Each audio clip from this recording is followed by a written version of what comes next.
Ini adalah sebuah kisah seorang remaja yang bernama Syarifah, remaja yang begitu ceria dan aktif, pintar, dan mempunyai banyak sekali teman.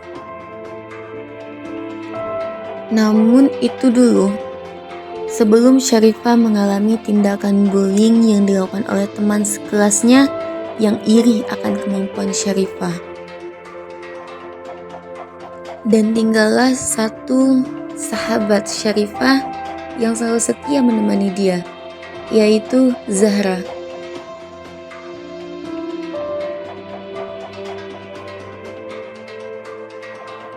Ketika waktu belajar tiba, seluruh mahasiswa berkumpul di dalam ruangan dan menunggu dosen yang mengajar pada jam tersebut. Namun, ada saja tingkah laku jahil yang dilakukan teman sekelas pada Syarifah. Dosen pun tiba dan mereka belajar dengan aktif serta ceria.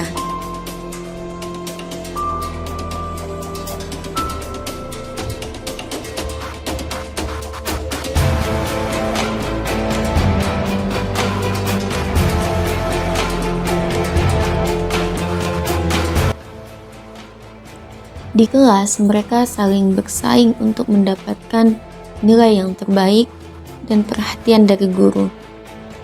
Tidak segan mereka untuk mengangkat tangan guna menjawab pertanyaan-pertanyaan dari dosen yang menurut mereka itu pertanyaan yang sangat mudah.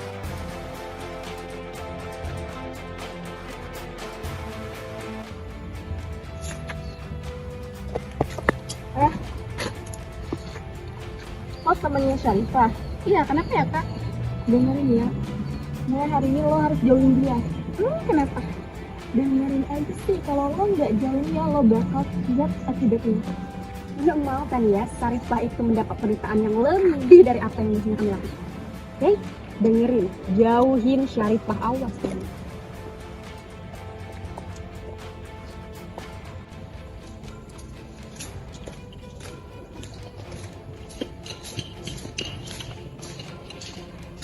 Jangan, karena sih nggak usah sama aku. Jangan kenapa? Jangan, tunggu.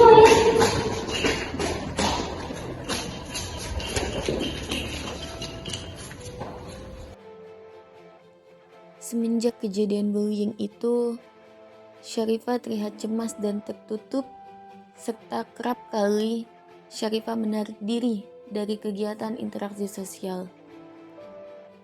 Ditambah lagi, sahabat dia satu-satunya diancam untuk menjauhi dia. Namun Syarifah tidak mengetahui alasan tersebut.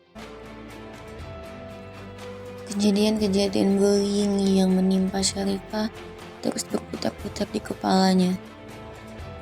Sehingga Syarifah selalu merasa sakit hati, merasa cemas, merasa takut, enggan bercerita kepada siapapun dan selalu memendam perasaan itu untuk dirinya sendiri. Sehingga Syarifah terlihat semakin stres dan bingung apa yang harus dia lakukan agar dia kembali menjadi Syarifah yang seperti dulu, Syarifah yang ceria, cerdas, aktif, dan memiliki banyak sekali teman. Kejadian-kejadian itu membuat Syarifah berputus asa dan dia ingin berhenti untuk melawan kuliah.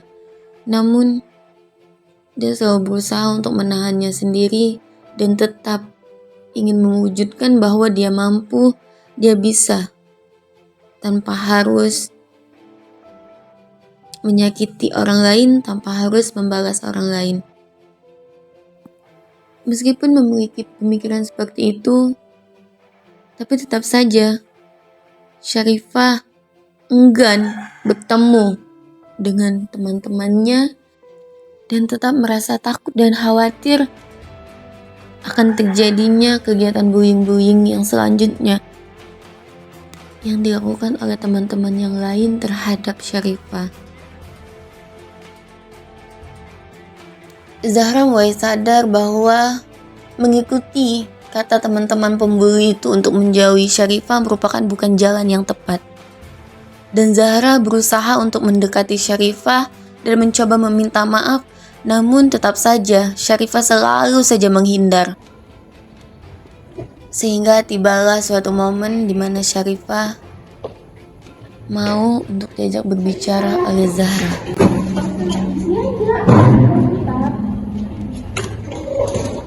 Kamu kenapa? Setiap aku sampai kamu selalu enggak. Kamu kenapa mentarin aku dari kemarin? Sejak kamu jauhin aku selalu ingat terus kejadian yang dibully semester yang lalu. Aku minta maaf ya, aku ngajarin kamu itu karena aku diancam sama mereka.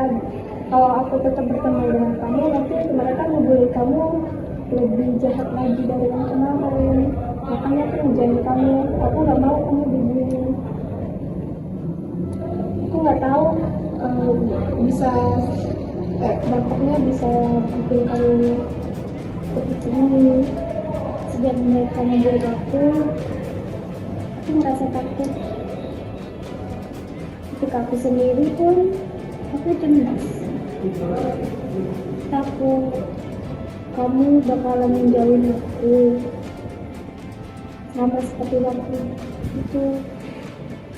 Enggak kok, sekarang aku nggak ngejauhin kamu lagi. Iya beneran. Ini kita lapor ke dosen aja. Enggak, aku takut.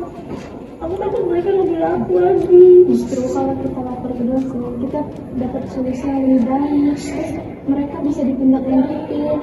Kamu mau dibully terus menerus? Mereka selalu ngancam aku. Kita nggak perlu takut mereka ngancam. Kita laporinnya ke dosen. Kita harus ceritain semuanya ke dosen. Kita tahu dosen punya jalan keluarnya. Biar mereka punya efek jerah. Kamu yakin itu solusi yang terbaik? Menurut aku tuh solusi yang paling terbaik untuk saat ini. Emang kamu mau dibully terus-terusan sampai kamu lulus? Kamu belum bisa. Ayo kita lapor ke dosen sekarang.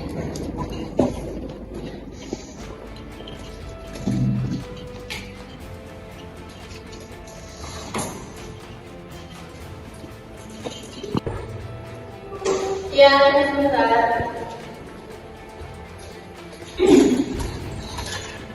Ya, teman-teman, silakan. Iya.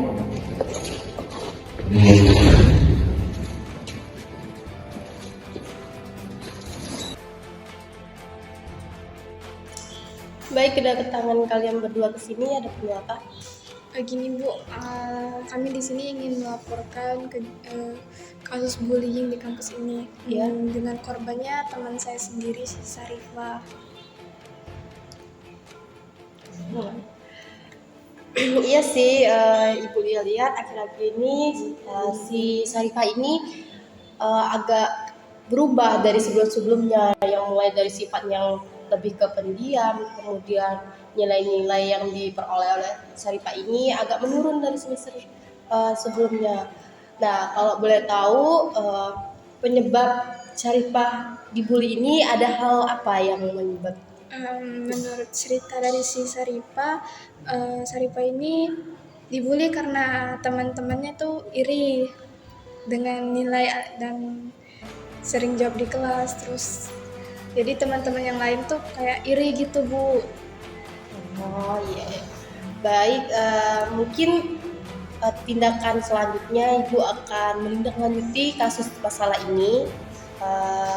Mungkin Ibu akan memanggil seorang psikolog untuk mengkonseling Syarifah ini agar lebih baik ke depannya. Baik Bu, makasih ya Bu. Ya, Atas saran dan solusinya. Kalau ada hal yang lain silakan panggil Ibu ya. Ibu, makasih Bu. Ya, silakan.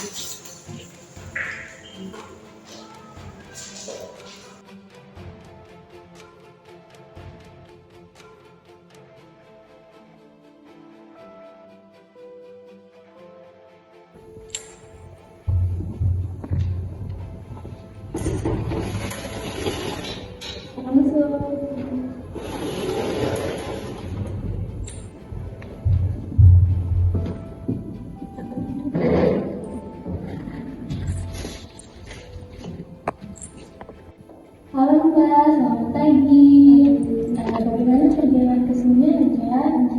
Kesininya dengan siapa? Sendiri. Oh, sendiri. Mbak hari ini cantik banget. Habis dari mana? Dari rumah. Dari tempat tujuan kesini ya? Ya, kesini. Jadi Mbak udah tahu kan tujuannya kesini mau apa? Sudah. Nah, sebelumnya bisa diisi dulu identitasnya di sebelah sini.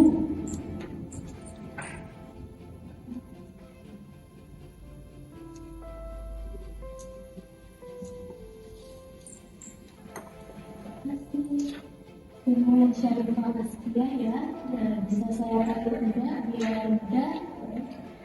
Sebelum kita memulai sesi konseling hari ini, saya akan menjelaskan terlebih dahulu sifat proses konseling pada hari ini. Nah, dalam proses konseling ini terdapat hubungan profesional, jadi saya akan memperkenalkan terlebih dahulu diri saya. Saya Ananda Sakti, saya merupakan psikolog klinis, jadi dalam proses konseling ini terjaga kerahasiaannya, jadi Mbak tidak perlu khawatir dalam menceritakan permasalahan yang Mbak alami. Jadi Mbak bisa membaca terlebih dahulu informasi yang ini, jika Mbak setuju bisa ditandatangani di sebelah sini ya. Baik, saya setuju.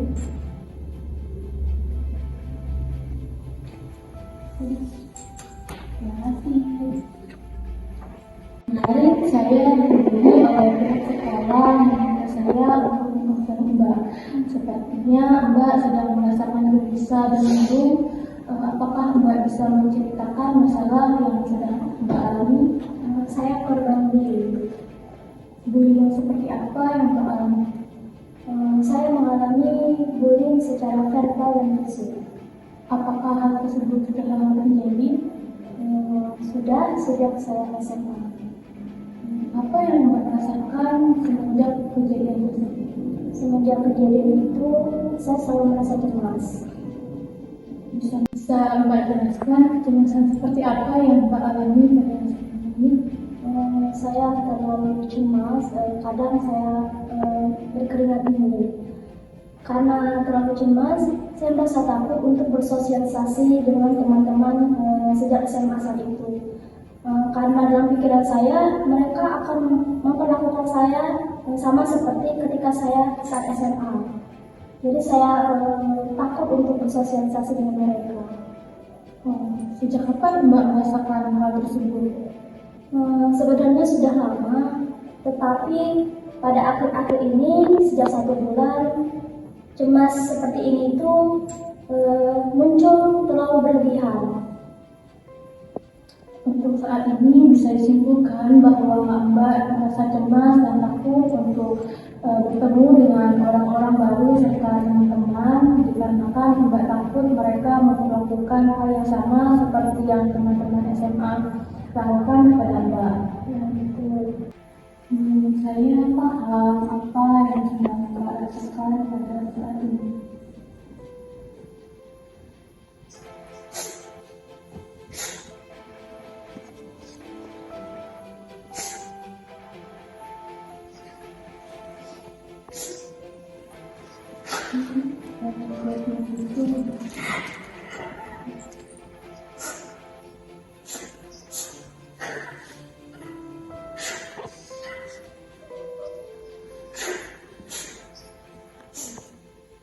Saya tidak pernah melakukan kesalahan pada mereka. Mereka bertindak kasar.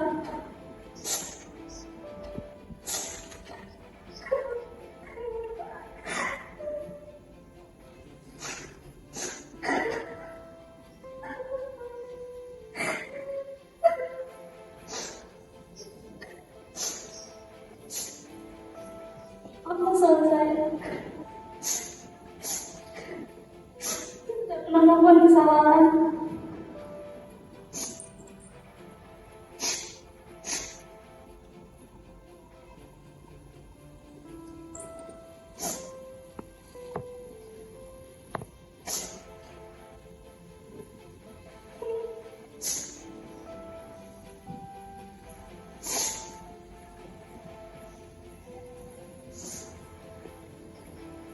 Saya paham posisi Mbak sekarang ini memang berat dan tidak mudah. sebelumnya Mbak menjelaskan bahwa Mbak selalu menjauh saat ada teman yang ingin mendekati Mbak. Ya Bu, saya masih merasa takut berteman dengan orang lain karena saya selalu berpikir mereka akan selalu memperlakukan hal yang sama seperti ketika saya dibully. Jadi dari apa yang Mbak ceritakan, sepertinya Mbak ini selalu menutup diri sehingga Mbak beranggapan bahwa semua orang itu akan memang berat dan tidak mudah untuk percaya lagi kepada orang. Tapi lebih baiknya jika Mbak mulai membuka diri dan mulai menerima teman yang ingin berteman dengan Mbak. Pelan-pelan saja Mbak, mungkin Mbak perlukan lebih selektif lagi dalam memilih teman dan membuka diri. Masih banyak orang yang lebih baik yang bisa Mbak jadikan teman. Mbak bisa mulai dari mengurangi pikiran-pikiran negatif Mbak pada orang lain dan berhenti beranggapan bahwa semua orang adalah pembunuh. Ya Bu, sepertinya saya sudah sadar bahwa saya selalu merasa takut dan cemas dikarenakan pikiran negatif oleh saya sendiri. Bagus Mbak sudah mulai memahami terkait masalah yang sedang Mbak alami saat ini. Jadi setelah saya menceritakan apa yang saya rasakan, saya yakin bahwa saya akan bisa lebih membuka diri dan berpikir positif sehingga saya mampu untuk menghilangkan kecemasan dan ketakutan saya pada teman-teman yang ada di sekitar saya.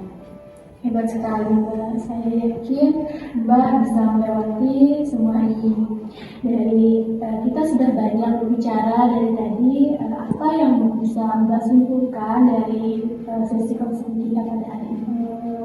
Dari sesi kali ini, saya simpulkan bahwa saya akan mencoba untuk membuka diri dan berpikir lebih positif dan bisa lebih berinteraksi atau berbaur dengan teman-teman. Ternyata Mbak sudah paham apa yang harus Mbak lakukan. Saya yakin Mbak pasti bisa. Pelan-pelan saja Mbak, tidak perlu terlalu dipaksakan untuk menerima adanya. Mbak bisa mulai dengan menerima orang-orang terdekat terlebih dahulu. Baik Bu, saya akan berusaha untuk mencoba membuka diri dan berpikir lebih positif. Bagaimana perasaan yang Mbak rasakan pada saat ini? Saya merasa jauh lebih lega Bu. Pikiran saya lebih terbuka dan lebih positif, dan saya juga lebih tahu apa yang harus saya lakukan dalam menghadapi masalah ini. Baik Mbak, sepertinya sesi konseling kita pada hari ini cukup sampai di sini. Sebelumnya apakah ada yang ingin Mbak tanya lagi? Sudah cukup Bu. Baik Mbak, jika nanti sekiranya ada lagi yang ingin dibicarakan kepada saya, jangan sungkan untuk langsung menghubungi saya. Baik Bu, terima kasih atas konseling pada hari ini. Saya permisi dulu ya Bu.